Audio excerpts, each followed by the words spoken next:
if there are any issues.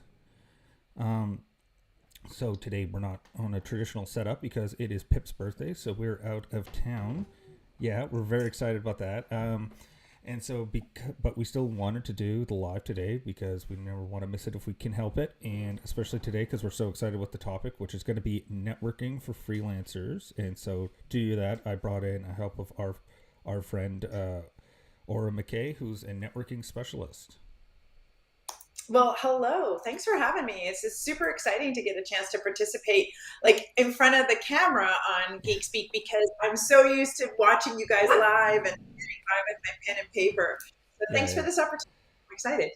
Yeah. It'll be a lot of fun. I know when we were doing the prep, we were pretty got we had, it was a lot of fun back and forth of just figuring out ways to like maximizing your network.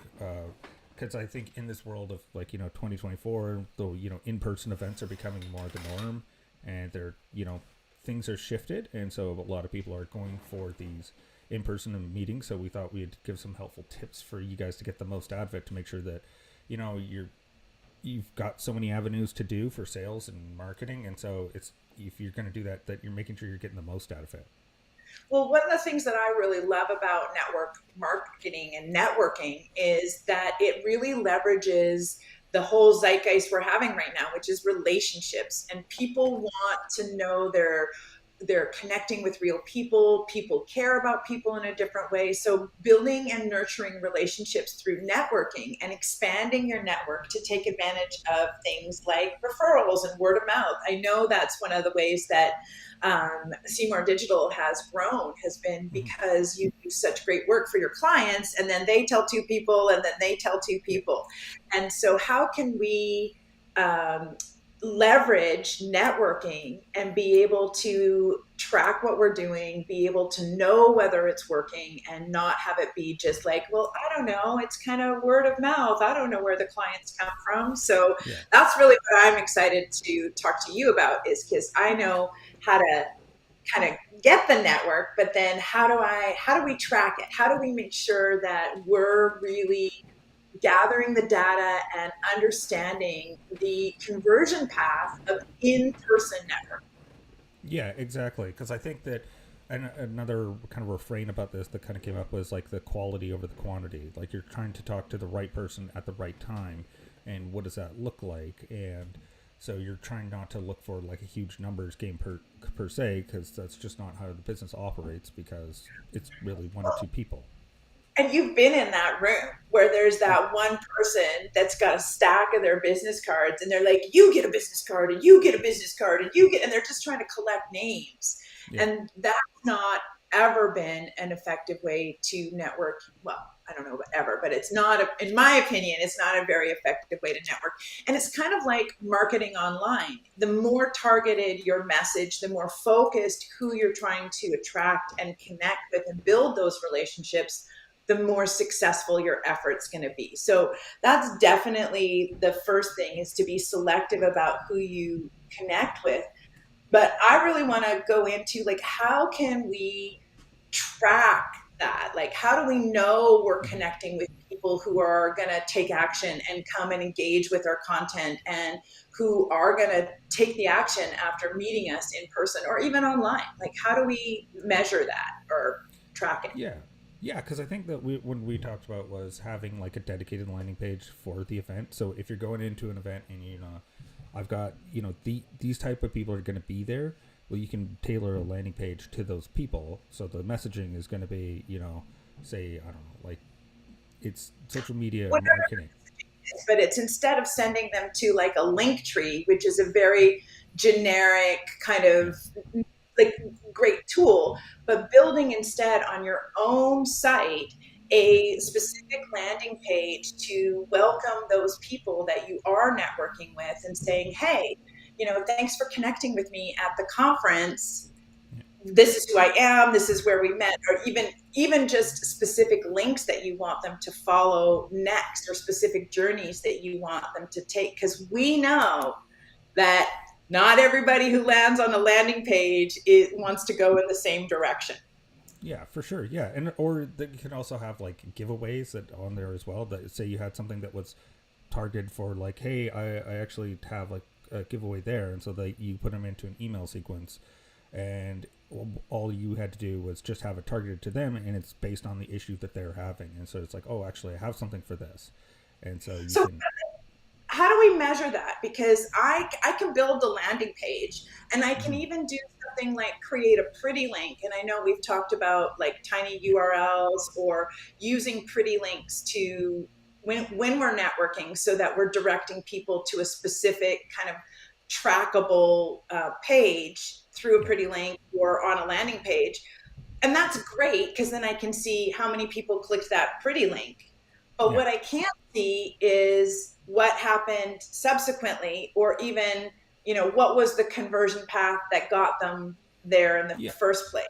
So yeah, how can I set that up to be able to then, like you were talking, in your knowledge labs about yeah. your GA4 analytics, and okay, you can gather the data, but then how do you leverage it? And so how do we do that? Like, how do we bring that into our analytics so it becomes part of our conversion path information or our marketing data? Yeah, that's definitely a good one. It because we were talking about you could use the pretty link to basically make it so it's a typable URL. So it's like your domain slash I don't know 2024 conference, something that's easy that anyone could type in, and then that pretty link will get sent to the landing page, and then in the link that you would send them on the landing page will have the UTM parameters, and so that's going to feed in information to Google Analytics that is going to be this user that came from the UTM parameters you get to set. And so now that they're set, Google Analytics is going to say like, oh, this person that was at conference, and the medium is like a pretty link, something like that. You can make it whatever you like as long as it's legible to you, and you know that these are the people that clicked on this, that typed in this link. And then Google Analytics will even store that information, and then it's like a step on the journey that it's like, Like, oh, this, automatically it'll store that information, or do I yeah. have to So build UTM parameters myself? you set the UTM, like if you're doing like a conference one, well, that's going to be totally targeted for yourself. So maybe you're going to multiple conferences. You can have conference, like the source is this conference, and then the medium is just conference. And so that way you could see not only like categorize them by medium, meeting conference, but you can also categorize them by like specific conferences. And you could say like, oh, these people, this conference, they actually spent a lot longer on the landing page. They were spending like 5 minutes, but there was no conversions. Whereas this other conference, I only had 2 people, but those 2 people like did what I wanted, got my guide, and now I've got them into my CRM. And so that's a way that you can break all these parts out of how to slice the data to be able to look at like different conferences.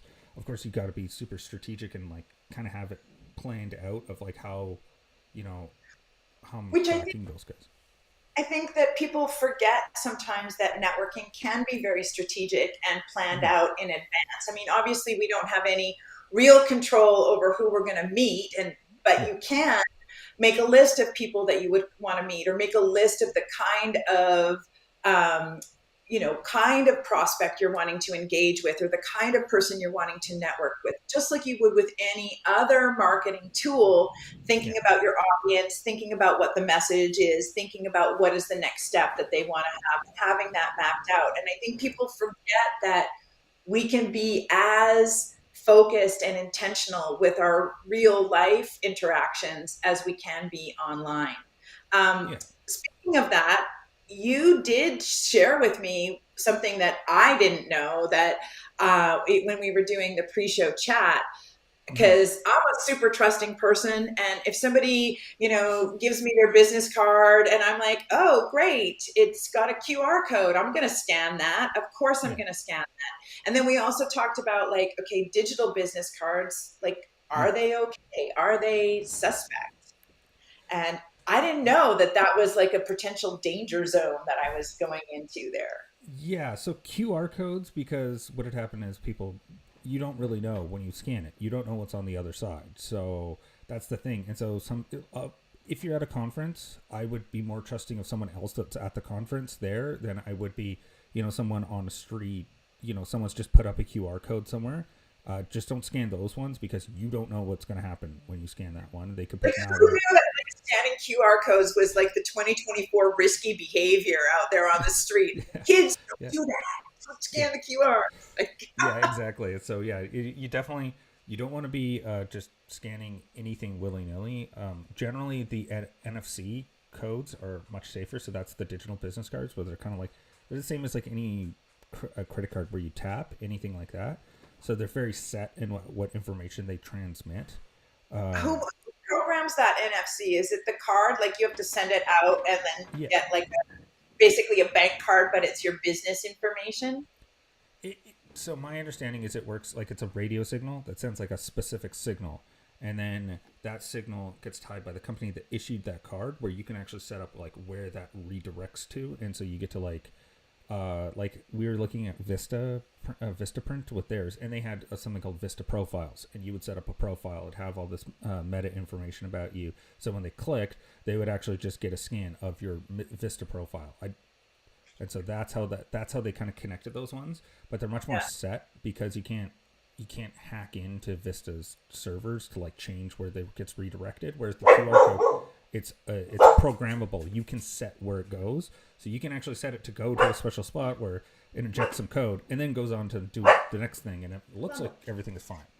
Yeah, see, your dogs don't even want me to do it. They're like, don't do it, danger, Yeah, danger. yeah, Yeah. And exactly.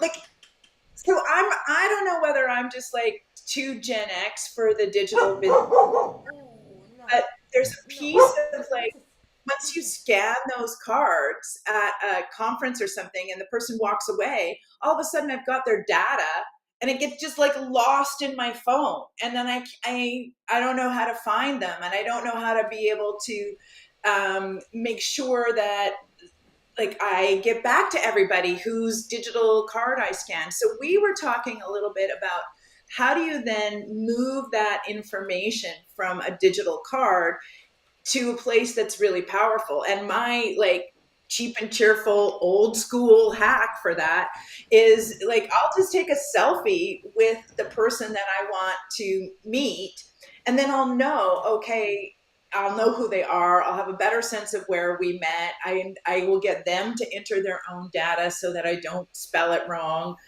yeah, Um, and we talked about if we can have a way of our own contact list maybe automatically connecting to our CRM. mm-hmm. Yeah. That would be so. Can you speak more to that one, Phelan?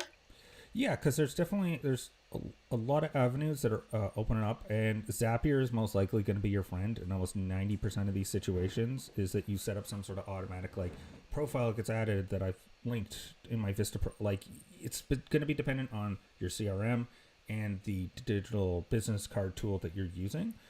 Mm-hmm. But Zapier's pretty good when I was looking through that they have a lot of these automations that do automatic imports, and they import them to a specific sequence that you might have in your CRM, and then that metadata about them, from Yeah, conference blah blah blah, will get yeah. automatically added as part of the Zap. That's what I love about Zapier and things like that is you can actually set it up so it can add really helpful tags for you when Yeah, it does auto import into your CRM. So then you can customize your automations to be anyone who was tagged with this specific conference, etc., or anyone yeah. who was added between this and this date. That can be helpful. Yeah, yeah, exactly. Because then later on, yeah, like you said, you can re-engage people. Maybe they only made it to the first level, and so it's like any person that was at the conference that made it to this level, I actually want to send them another follow-up email that's about XYZ thing that I'm now doing that might speak to them. And so, the more tags you put on users, the better experience you're going to have with this. I think that one other one that I really like that Google's quietly building out is the Google Contacts. They're actually making it to a much closer to a CRM where it has custom fields. It has and because it's Google, all of the APIs, like the way they all speak to each other, all these services can talk to each other. So then all of a sudden you can then add, users get added to different lists, or you can set them up into a drive, or different ways that you can connect it where these custom fields can really help you. Yeah, it actually blew my mind when we were sharing screens and you showed me like the Google contacts. I'm like, oh my gosh, that's right there in Google Yeah. now that they're Yeah. doing that. And it works with your email as well, right? So your Gmail, you can have your contact list, so then you can assign, like, let's tie all these things kind of together of like how you can pull them in.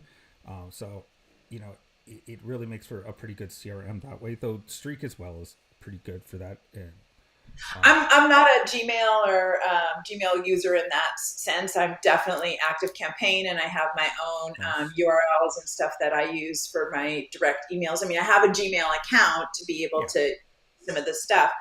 But one of the things that I think is really important to think if you get back to networking in real world or online is mm, that like at the core, why are we there? Why are we at this networking event? Why are we there in the first place? And I think that a lot of people make the mistake of being at a networking event trying to get clients. And yeah, sure, it's like not really understanding the buyer's journey, and it's like trying to, market, instead of marketing to someone, you're trying to sell before you've done any of the marketing. And I yeah, think that that's a really important distinction to make. And one of the things that happens is people get impatient with the process of nurturing relationships, which is why a CRM is important, so that you yeah, can keep engaging with people over the long term, and also so you can separate. Because one of the things that I find really powerful in networking opportunities is meeting other colleagues, people who are in the same business as I am, that I might be able to collaborate with or mm-hmm, network with or have a referral relationship with. And so being able to identify, oh, this is a person who is a network grower or a connector or a builder or a collaborator, versus this is someone who is a prospect. And being able to identify that either in your Zap, or being mm-hmm, able to have a specific pretty link that you send people who are network versus prospects. yeah. Anytime we can give ourselves more information, so that when we follow up, we're following up from an informed position about who we're actually talking to. I think that's one of the goals. And that's really what you keep talking about, Phelan, is how to gather that information, how to organize it, and how to read it effectively. Yeah, exactly. And it's, yeah, I would say that it kind of reminds me of an analogy is you want to have like your hopper filled. So, you know, you're not going to have everyone at the very end of the process. You want to have people all throughout. So that if there's ever a situation where it's like, oh, I need more prospects at this point, like whatever that happens to be, for your own funnel or your own sales process, that you don't have too many people coming at you like ready to buy right away, and you're overwhelmed, and then you just have too much work and you can't get it done. You also don't want to, so you want to have like it nice and consistent. And so this is also where the CRM really helps you, where it lets you know where each of the funnel kind of is. CRM and or database, because one of Yeah, the things, there's a couple of books that I have read recently on networking, and it's absolutely extraordinary how businesses can be built just on word of mouth, referral, networking, connecting who you know, and not needing to be online at all. It is entirely possible to grow that kind of a business. And the important thing, though, is that you still need to be able to have that database or that CRM tracker to be able to say, oh, I know an SEO person that would be great for that business. So yeah, even doing that ability to connect people in your network, to be that connector yourself, is such a value add for all of your relationships. So I like a CRM, maybe it's a Notion database, but being able to use those tools to be able to nurture those sort of farther outward networking relationships. Do you have any thoughts about like tools specifically that you would use to recommend that? um, Recommend for yeah. I mean, definitely a Notion. It would be really good. Airtable is also really good as a very customizable table field. Yeah, it's a fun one that I always kind of get a little overwhelmed, like kind of like Notion, where it's just you have too many tools and it's a blank slate. I always find those to be a little like, your mind wanders a little too far. Of like, oh, I could do this and this, and then you get nothing done. Um, but yeah, it's definitely, you can, and it works both ways as well, right? That, like you said, if you build up a network of like potential people that render services that aren't yours, and you're helping other people, well, it works the other way as well. That because you're going to be well remembered by the person that you got the work for, that they're going to come back to you and say, hey, I really appreciate that. I actually have someone that just reached out yesterday. They're not a good match for us, but you sent, you would be a really good match based on our conversations. And so it's not necessarily direct, like it's building out your network horizontally, not just like vertically of like new clients and leads and where they go, but it's also about people that are at your level, and you're helping each other out because you don't overlap per se, and like different people that are doing different services. That it's always good to have like a And I always say, like, people. there's enough pie for everybody. Like, we Oh don't yeah, have to live in this scarcity world of like, oh, if I give you work, then maybe there won't be enough for me, or like. yeah. I really love the book that I really love about this is The Go Giver, which is we can put that in the show notes later, but Okay, it's yeah, for sure. Yeah, makes yeah. a big. We've been talking about in-person networking and then bringing that data into a tech world to be able to track it and leverage it and use it effectively.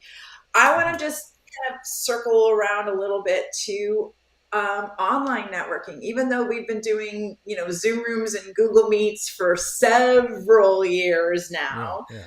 I still go into networking rooms and see people who are missing opportunities for how they're showing up there. And one of them is just being really mindful about your sign in name, your login name when you're in a room, that often your name is visible. And so I see some people in there that just have Aura McKay, all one word, all lowercase, because that's just how I signed in and nobody can really read it.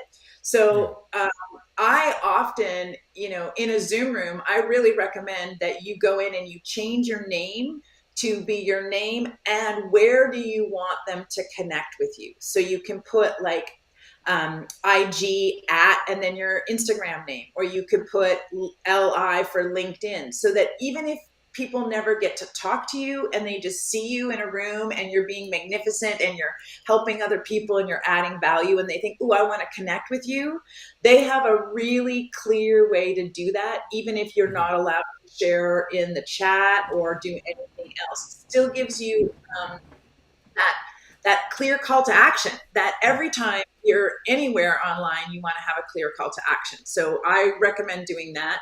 What are your thoughts about putting links in the chat room? Like, is like, I definitely like yours is like a more subtle, like if someone wants to take that inbound step, I think that's a good way to do that part. I feel like people have abused as well, like those chats and like posting the links and stuff like that, that I feel like it can get a little overtired. But I think that, yeah, and it also comes back to the number one rule of being online, which is being helpful, right? Like as long as you're being helpful, like most people want to meet you, they want to work with you. That's kind of the biggest takeaway I'd have. The other one that kind of came up is like an analogy in my head of when you're doing these in person or online, any sort of like networking or meeting people, you should think of it more as like a survey than it is like you're trying to find out things about like what's going on for you, what's hurting, like how can, like, if you could fix one thing today, what would it be?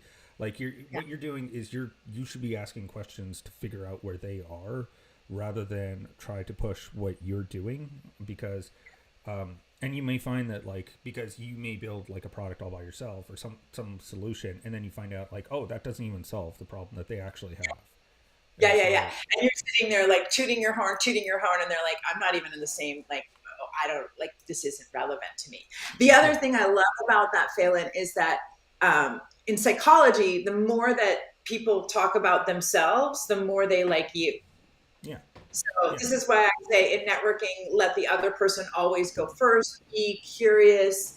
I mean, it goes back to Stephen Covey's habits, seek first to understand before you seek to be understood. And that idea of getting curious about people, you're right. They're so rare that we have opportunities to get in front of our potential target market or our prospects and actually ask them questions, like to yeah, do primary market research and to say like, hey, what is going on in your industry? Like, what are you excited about? What is your challenge? And that's super valuable. So go home and write the notes, because if you're anything like me, you'll hear a whole bunch of stuff and then you'll get home and you'll be like, yeah, that was so great. And the next day you're like, oh, what did they say? Yeah. Yeah, So write for sure. notes, habits for It sure. yeah, and it's also, I'd say, as well about like mindset as well for you as well, to make sure you have the right mindset when you're coming into a situation, because like you said at the start, like not to get yourself discouraged because you thought, oh, I'm just gonna come in here, sell a whole bunch, and I'm gonna make a like a bandit. And it's like, if you look at it, if you have the right mindset, then you're not going to feel disappointed, right? Because you're like, well, I went in this to do market research, and Yeah. I got a bunch of market research, and then I also But have if some you prospects. talk to one person and you just get like a little bit of insight, those Mm-hmm. little bits of insight are the things that make the difference, which is why going back and looking at your data is so important. I work with a lot of creatives and a lot of freelancers, and it seems Mm-hmm. to be that a lot of them, they just want to go forward. They don't want to go back and look in their archives and come up with a portfolio. They don't want to go back and look at the data. They just want to do the next thing, the next thing, the next thing. And I think, one of the things that we've hopefully shared with our listeners is that Yeah. yes, the networking is important, but it's what you do after the networking that's going to make the biggest difference. It's how you track that networking. It's how much you engage with people and continue to invite them to what's appropriate for them based on the actions they've taken. Yeah, exactly. It's going to be some level of like qualification and quantification. Like you don't want to be overly on one side or the other. Like in quantifying it, it's only meant to help you figure out like, oh, this like actually figure out the hard numbers about the interactions with the sorry, we could call. So All these kinds of things. We've got a Facebook user who's just commented that us journalists absolutely prioritize our portfolios. Yeah, for sure. And I think that there is an opportunity when you look at prioritizing your portfolio. Sometimes some creatives, their portfolio can speak for them, or sometimes, depending on where you are in your marketing journey, a portfolio can actually work for you. Oh, hey, Glenna. Um, but sometimes you need words to go with that portfolio, especially if you're wanting to drive people to that portfolio and you want to invite people to see that portfolio. That's going to take the words, and a lot of times those words can be scraped from the conversations you have in networking if you're going in with that attitude of curiosity. yeah, as well as like you can also tailor your portfolio to those whatever the conference may be. So you may Yeah, have some where not all your work's appropriate, but you may have a couple of pieces that are going to really resonate with this type of person because you've known that in the past. Well, that would be a good thing to bring when you're talking to those people. So again, or like just being strategic. page, that specific landing Yeah, page, so that you have a specific portfolio that people at that conference would be interested in seeing for sure. yeah, exactly. And so I think that, yeah, just being more strategic about like, hey, this type of conference, or even like maybe there's an event inside of the conference itself that like, oh, I want to hit up like, I don't know, doing copywriting for SaaS companies, and like that you done a good job in the past. Well, that's a really good place to show up and just be like, hey, I've got like, it's a way for you to get in front of those people in a hyper targeted event. And so it's interesting because you're like, hey, I got a portfolio. I think that having the portfolio or having that landing page is kind of like your ace in your back pocket. You have it Mm-hmm. there in case someone asks for it or needs it. But we don't want to be the here's my portfolio and here's my Yeah, portfolio and here's like the spray and pray kind of. yeah. Well, maybe you do. I wouldn't advise it. Yeah, I think it goes back to that, like being curious about them, right? Because like you may show up and like have a portfolio, but if you just talk to them and like, oh yeah, it totally makes sense. I've seen that with other people in your industry. You're being interested in them. That's gonna get them, because everyone is gonna feel like they're being sold to. So the less you can make them feel like that, and the more like you just learn and like research people, right? Because that's always a way to figure out where people are and whether you're right for them or they're right for you. Like that's the easiest way, is like just learn a bunch more about people at these events. And as long as you're being genuine, then yeah, I think that most people are pretty good about being open like that. So basically, bottom line, we're saying like just get curious and and Yeah, learn about get, people. Yeah, I love yeah, that. As our curious. like, okay, mic drop, take it away. Yeah, We're finished. exactly. Well, and that is great timing because we have just reached the 30-minute mark. Uh, Woo-hoo. yeah, and so once again, my name is Phelan at Seymour Digital Media. And I'm Aura McKay at Business of Creativity. Perfect. And if you have any other questions, please leave them in the comments for Cyberpunk Marketing Mixer. And we will be happy to answer them. And I will definitely post. I think I have a UTM param builder, and that I think uh, that I'm gonna have a link to because it's super useful for you guys anywhere to just build a UTM parameter. Uh, Yeah, and the Go Giver link as well. okay, awesome. All right, Awesome. bye for now. Bye for now.